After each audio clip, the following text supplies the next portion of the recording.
ধুৱাচাঙত প্ৰধানমন্ত্ৰীৰ সপোনৰ আঁচনি জলজীৱন মিছন ৰাজ্যজুৰি জলজীৱন মিছন আঁচনিৰ ৰূপায়ণৰ নামত সংঘটিত হৈছে ব্যাপক দুৰ্নীতি তথা অনিয়ম মৰিয়নিৰ অসম নাগালেণ্ড সীমান্তত এটুপি বিশুদ্ধ খোৱা পানীৰ বাবে হাহাকাৰ কৰিবলগীয়া হৈছে সোণাজুৰিবাসী ৰাইজে জলজীৱন আঁচনিৰ পাইপ ঘৰে ঘৰে সংস্থাপিত হ'ল যদিও এই পৰ্যন্ত ৰাইজে লাভ নকৰিলে এটুপিও পানী যাৰ বাবে খাল বিল জান-জুৰিত গাঁত খান্দি অতি কষ্টৰে সংগ্ৰহ কৰিবলগীয়া হৈছে পানী আমাক এই সন্দৰ্ভত সবিশেষ জনাব মৰিয়নিৰ সাংবাদিক সীমান্ত প্ৰতিম বৰ্মনে হৈছক জলজীৱন আঁচনিত সংগঠিত ব্যাপক দুৰ্নীতি অনিয়মৰ বাবে সমগ্ৰ অসমতে আসলে এই আঁচনিখন ব্যৰ্থ হৈছে এই আঁচনিখনৰ পৰা সৰ্বসাধাৰণ ৰাইজে কোনো ধৰণৰ সুফল লাভ কৰিব পৰা নাই ঘৰে ঘৰে জল ঘৰে ঘৰে নল এই অপ্ত বাক্যশাৰী আচলতে ফুটুকাৰ ফেনত পৰিণত হৈছে আৰু এই মুহূৰ্তত মই উপস্থিত আছো মৰিয়নি সোণাজুৰি অঞ্চলত এই এটা দৃশ্য দেখাব মোৰ সতীৰ্থ কেমেৰা পাৰ্চনৰ জৰিয়তে দেখাম এনেদৰে আসলে এই অঞ্চলতো আসলে ঘৰে ঘৰে নল আসলে ঘৰে ঘৰে পাইপ স্থাপন কৰা হৈছে জলজীৱন আঁচনি পানী সেৱনৰ কাৰণে বিশুদ্ধ পানী যোগানৰ বাবে কিন্তু আসলে পাইপে যোগান ধৰা হ'ল পাইপ স্থাপন কৰা হ'ল প্ৰতি ঘৰতে এই অঞ্চলটোৰ ৰাইজে কোনো ধৰণৰ বিশুদ্ধ খোৱা পানী আজিকো প্ৰতি লাভ নকৰিলে দেখাইছো যে এনেদৰে খাল বিলৰ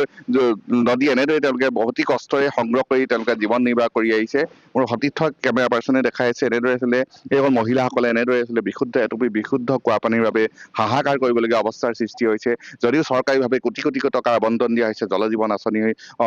আঁচনিখন কাৰ্যক্ষম কৰাৰ বাবে কিন্তু ইয়াত সম্পূৰ্ণৰূপে আঁচনিখন ব্যৰ্থ হোৱা দেখিবলৈ পোৱা গৈছে মহিলাসকলে এনেকৈ নদীৰ পাৰত নদীৰ মাজত খাল খান্দি এনেদৰে বালি খান্দি এনেদৰে পানী সংগ্ৰহ কৰিবলগীয়া হৈছে অতি কষ্টৰে অতি দুৰ্ভাগ্যজনক স্বাধীনতা লাভৰ সুদীৰ্ঘ দিনৰ পাছতো এটুপি বিশুদ্ধ খোৱা পানীৰ বাবে এই অঞ্চলৰ লোকসকলে জমৰ যাতনা ভোগ কৰিবলগীয়া হৈছে আৰু ক'ব লাগিব যে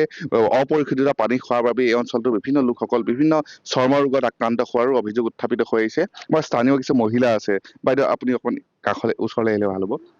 কেনেদৰে আপোনালোকে ইমান কষ্ট কৰি পানী যোগান সংগ্ৰহ কৰে এনেকৈ খাই নেকি পানী আমাক বহুত কষ্ট হয় কিন্তু চৰকাৰে কিবা এটা সুবিধা কৰি দিব লাগিব ইয়াতে চব কি বুলি কয় মদৰ এইপিনে পাছ চাছ পেলায় এইখিনি বেয়া গোন্ধ হয় তথাপিও আমাক খাবলগীয়া হয় ইয়াতে গা ধোৱা তাৰপৰা ইয়াতে খোৱা বোৱা চব হয় আৰু যিমান গেলা পোচা হ'লেও আমি খাবলগীয়া মজবুৰি হৈছে হয় আচলতে ক'ব লাগিব যে প্ৰদূষিত পানী খোৱাৰ ফলতে বিভিন্ন পেটৰ ৰোগত আক্ৰান্ত হৈছে চৰ্ম ৰোগত আক্ৰান্ত হৈছে যদিও আচলতে অদ্যপৰিমিত ৰাজ্য চৰকাৰখনে কোনো ধৰণৰ বিশুদ্ধ খোৱা পানী যোগানৰ বাবে এই অঞ্চলটোত কোনো ধৰণৰ ব্যৱস্থা কৰা নাই মই বাইদেউ অকণ আপুনি ওচৰলৈ আহিলে সুবিধা হ'ব কি ক'ব আছিলে এনেদৰে কেনেদৰে খাল খান্দি লোৱা দেখা গৈছে পানী আমি এনেকাই পুখুৰী খান্দিয়ে পানী খাওঁ বানপানী হ'লে পানী খাবলৈ নাই বহুত কষ্ট হয় বহুত দিন হ'ল আমিতো ৩-৪ বছৰ হোৱা আমি অহা আমি বিয়া পাতিছো ইয়াতে